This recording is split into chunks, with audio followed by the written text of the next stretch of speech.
യഥാർത്ഥത്തിൽ ഗസ കുറിച്ചാണ് പറഞ്ഞു തുടങ്ങിയത്. നമ്മൾ ഗസയിൽ എന്താണ് ഇസ്രായേൽ ചെയ്യുന്നത്? സമാനമായിട്ടുള്ള സാഹചര്യങ്ങൾ, സമാനമായിട്ടുള്ള ചില പദാവലികൾ അടക്കം ഉപയോഗിച്ചുകൊണ്ടാണ് RSF യഥാർത്ഥത്തിൽ അൽഫാഷിൽ നഗരത്തെ കൂട്ടക്കൊല ചെയ്തുകൊണ്ടിരിക്കുന്നത്. അവർ പറഞ്ഞു, ഇസ്രായേൽ പറയുന്ന പല പദാവലികളും അവർ ഉപയോഗിക്കുന്നു, പല സംജ്ഞകളും ഉപയോഗിക്കുന്നു. ഇപ്പോൾ ആശുപത്രിയിലെ 460 പേരെ കൂട്ടക്കൊല നടത്തി. അത് ഗസയിൽ ഹമാസിന്റെ കേന്ദ്രങ്ങളാണ് എന്ന് പറയുന്നത് പോലെ തന്നെ ഇവിടെ അത് SF ഭീകര കേന്ദ്രമാണ് എന്ന് പറഞ്ഞുകൊണ്ടാണ് ഹോസ്പിറ്റലിലെ മുഴുവൻ ആളുകളെയും അവർ കൊന്നുകളഞ്ഞത്.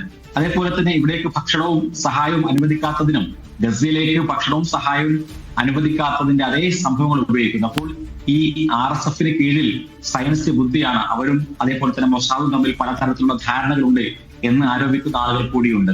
എന്ന് മാത്രമല്ല, RSF നേതൃത്വം നൽകുന്ന ആളുകൾ അവർ പലപ്പോഴും ഇസ്രായേൽ അനുകൂലമായിട്ടുള്ള നിലപാടുകൾ സ്വീകരിക്കുകയും ഇസ്രായേലുമായി ബന്ധം നോർമലൈസ്, സുഡാന്റെ ബന്ധം നോർമലൈസ് ചെയ്യാൻ വേണ്ടി പണിയെടുത്ത ആളുകളുമൊക്കെയാണ് എന്നൊക്കെയുള്ള ആരോപണങ്ങളുണ്ട്.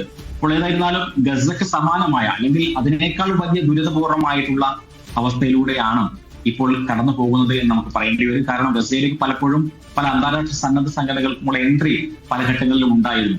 പക്ഷെ ഇപ്പോൾ നമ്മളത് സുഡാനിലെ പ്രത്യേകിച്ച് ഈ പടിഞ്ഞാറൻ മേഖലയിൽ ഈ RSF നിയന്ത്രണത്തിലുള്ള മേഖലകളിലേക്ക് പ്രത്യേകിച്ച് നമ്മൾ കാണുന്നില്ല.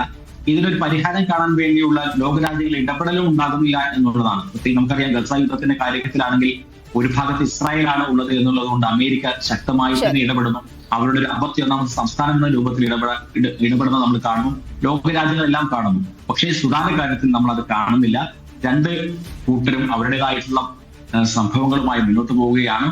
അവിടെ ഒന്നും തന്നെ ഒരു ഇടപെടൽ, വെറും പ്രസ്താവനകൾ സുഡാൻ അശാന്തമായി തന്നെ തുടരുകയാണ്. അവിടെ നിന്ന് വരുന്ന റിപ്പോർട്ടുകൾ ഒന്നും ആശാവഹമല്ല എന്നുള്ളതാണ്. നമ്മുടെ ഒരു പ്രേക്ഷകൻ കാദർസിക അവർ പറയാണ്, സ്വർണ്ണമുള്ള രാജ്യം, ലോകം കണ്ട ഏറ്റവും വലിയ പട്ടിണി രാജ്യം, ഇതിലും വലിയ പരീക്ഷണം ഉണ്ടോ? വൈരുദ്ധ്യമാണല്ലേ? അതായത് ലോകത്തെ ഏറ്റവും മൂല്യമുള്ള വലിയ സമ്പത്തുള്ള രാജ്യത്ത് ഇത്രയും ജനങ്ങൾ പട്ടിണി കിടക്കുന്നു എന്നത് വലിയൊരു വൈരുദ്ധ്യം തന്നെയാണ്. ആ സമ്പത്തിനു വേണ്ടിയാണ്, ആ സ്വർണത്തിന് വേണ്ടിയാണ് ഈ രീതിയിലുള്ള യുദ്ധം നടക്കുന്നതെന്ന് കൂടി കാണുന്നത്. തീർച്ചയായിട്ടും.